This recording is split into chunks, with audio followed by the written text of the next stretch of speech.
어제 묵상한 4장에서는 교만했던 느부갓네살 왕이 하나님으로부터 징계를 받고 그리고 7년 동안 짐승처럼 지냈던 일을 우리가 살펴보았습니다. 하지만 느부갓네살 왕은 이후에 하나님의 주권을 인정하고 하나님께서 회복시키시고 그리고 그는 하나님을 찬양하는 왕으로 성경에 기록되어져 있습니다. 이제 세월이 많이 지났습니다. 세월이 지나고 5장에 들어와서는 이 느부갓네살 왕의 아들인 벨사살 왕이 바벨론을 다스리는 시기가 기록되어져 있습니다. 그런데 여기에서 나오는 부친이라는 단어가, 아버지라는 단어가 해석이 분분한 단어예요, 사실. 그래서 이게 정말 아버지인지 아니면 그 선조인지 신학자들 사이에서는 의견이 분분합니다. 하지만 많은 신학자들이 아버지라기보다도 그 선조, 위의 할아버지, 그 밑에 후손이었다라는 주장을 하시는 그런 신학자들이 많이 있습니다. 벨사살은 느부갓네살의 피를 이어받은 후손이지만 그 선조였던 할아버지였던 느부갓네살의 경험을 통해서 아무것도 배우지 못한 그런 분별력이 없는 왕이었습니다. 1절과 2절을 보면 벨사살은요, 그 느부갓네살 왕이 예루살렘 성전에서 가져온 성전 기물들이 있지 않습니까? 성전에 가서 은그릇, 금그릇 이런 것들을 다 가지고 왔는데 그것을 가져다가 술을 퍼 마셨습니다. 1절, 2절을 보면은요, 벨사살 왕이 그의 귀족 1000명을 위하여 큰 잔치를 베풀고 그 1000명 앞에서 술을 마시니라. 벨사살이 술을 마실 때에 명하여 그의 부친 느부갓네살이 예루살렘 성전에서 탈취하여 온 금, 은 그릇을 가져오라고 명령하였으니 이는 왕과 귀족들과 왕후들과 후궁들이 다 그것으로 마시려 함이었더라. 벨사살은요, 바벨론의 영광을 다시 한번 과시하고 싶었던 겁니다. 그러니까 벨사살 왕이 술을 마시면서 야, 우리가 금잔에 마시면 이 술이 더 맛있겠지 이렇게 해가지고 그 파티 분위기 띄우려고 한 게 아니에요. 이 벨사살 왕은요, 예전 그 바벨론의 영광을 다시 한번 막 이렇게 드러내보고 과시하고 싶었던 마음인 것입니다. 그래서 오늘 본문 만취한 상태에서 성전 기물들에서 술을 부어서 그 술을 마시면서 금, 은, 동, 철, 나무, 돌로 만든 신들에게 찬양하며 경배했다라고 기록하고 있습니다.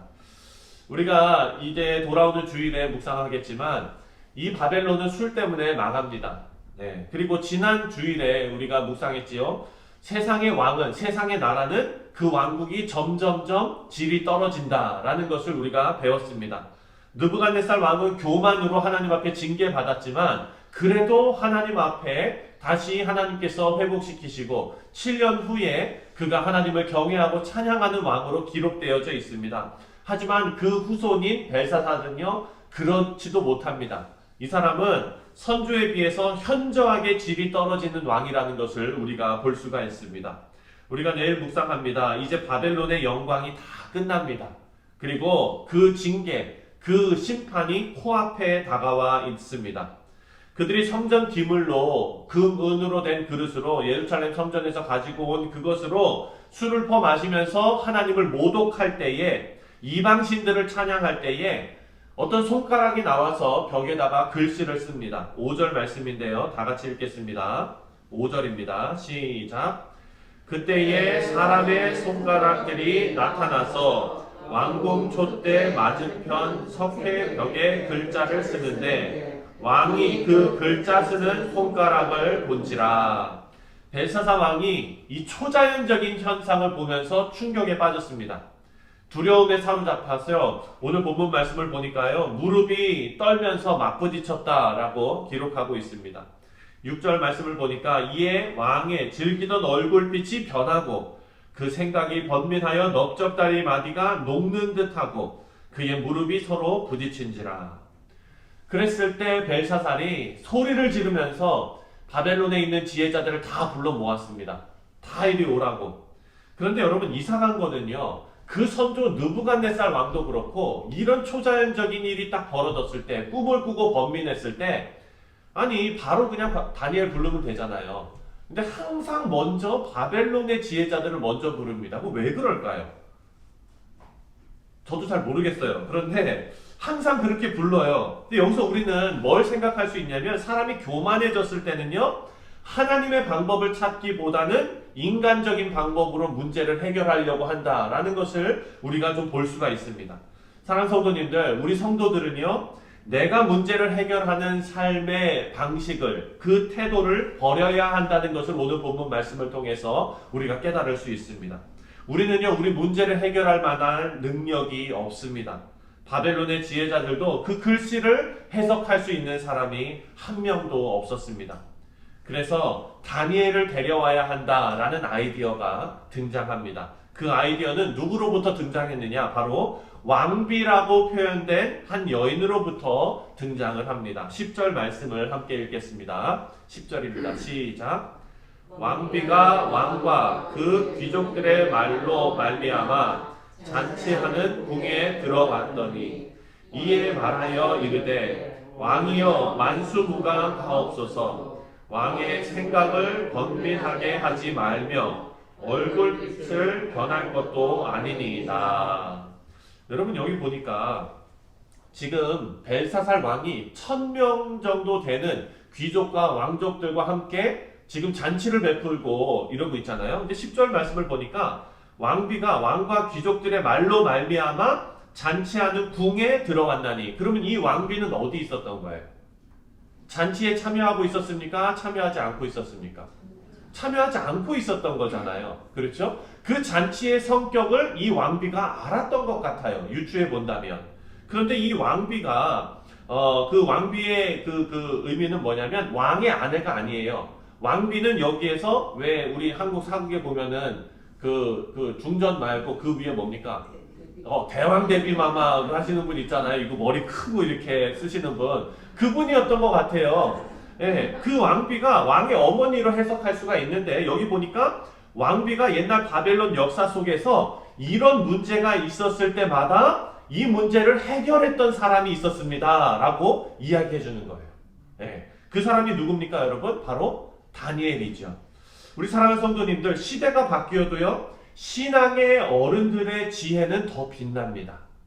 젊은이들은 삶을 살아가기에 바빠요. 하지만 이렇게 새벽에 나오셔서 기도하시는 참 여러분들이 이제 연세 많으시다는 말씀이 아니라 새벽에 나와서 기도하는 게 쉽지가 않아요. 예. 젊은이들 아침에 일찍 일어나서 일을 하고 또 그냥 생활에 바쁘고 막 이러다 보면 새벽에 아침에 나와서 일하는 그 기도하고 하는 게 정말 쉽지가 않습니다. 그런데 우리 교회에서 새벽을 깨우며 온라인으로 묵상하시고 기도하시고 현장에서 교회를 위해서 기도하시고 성도님들을 위해서 기도하시고 각 가정과 자녀들을 위해서 깨어 기도하시는 분들이 많이 계시다는 것이 너무나 감사한 일입니다. 우리 교회의 신앙의 어른으로 든든히 자리를 지키시는 우리 성도님들 다 되시기를 주님의 이름으로 축원드립니다.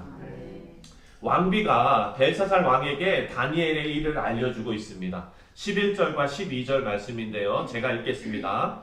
왕의 나라에 거룩한 신들의 영이 있는 사람이 있으니 곧 왕의 부친 때에 있던 자로서 명철과 총명과 지혜가 신들의 지혜와 같은 자니이다.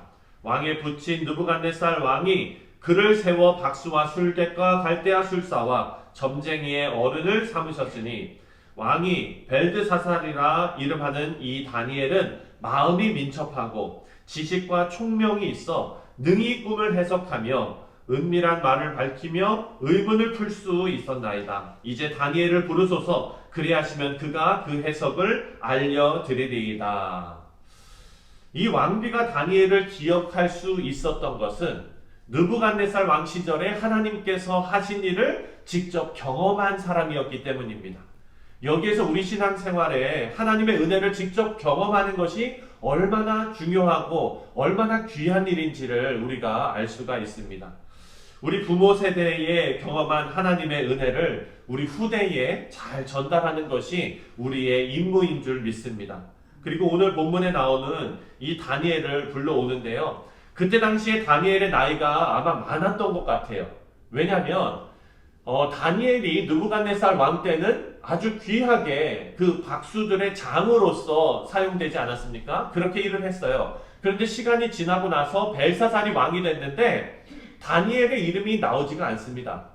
그러니까 그때는 아마 다니엘이 은퇴했던 것 같아요. 예. 은퇴가 영어로 뭡니까? 리타이어잖아요. 어떤 분이 그러시더라고요. 리타이어는 타이어 갈아 끼는 거라고.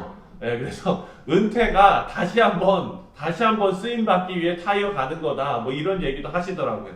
신앙의 어른들이 하나님의 전능하심으로 삶을 증거하는 그 일에 부르심 받은 자에게는 은퇴란 없는 것입니다. 젊은 세대들에게 일할 수 있는 자리를 내어주지만 뒤에서 기도하며 기다려주며 격려하는 신앙의 어른의 사역은 끝이 있을 수 없다는 것을 오늘 본문 말씀에서 우리가 알 수 있습니다. 우리 사랑하는 성도님들, 하나님 앞에 귀하게 쓰임받는 우리 성도님들 다 되시기를 주님의 이름으로 축원드립니다. 우리는요, 하나님께서 이 일로 부르시면서 다니엘과 같이 하나님께서 우리에게 주시는 지혜와 그리고 하나님께서 우리에게 주신 은혜를 경험케 하는 그 경험과 그리고 하나님께서 우리의 인생 가운데 지금까지 함께 하신 그 신실하심을 아는 그런 삶의 지혜가 우리에게 주어진 줄 믿습니다. 이것이 우리 교회를 통해서 우리 후대에게 그대로 전해지며 또 복음의 그 증거가 우리 후대에게도 계속해서 전해지는 귀하고 복된 우리 성도님들 그리고 각 가정들 우리 교회 되시기를 주님의 이름으로 축원드립니다.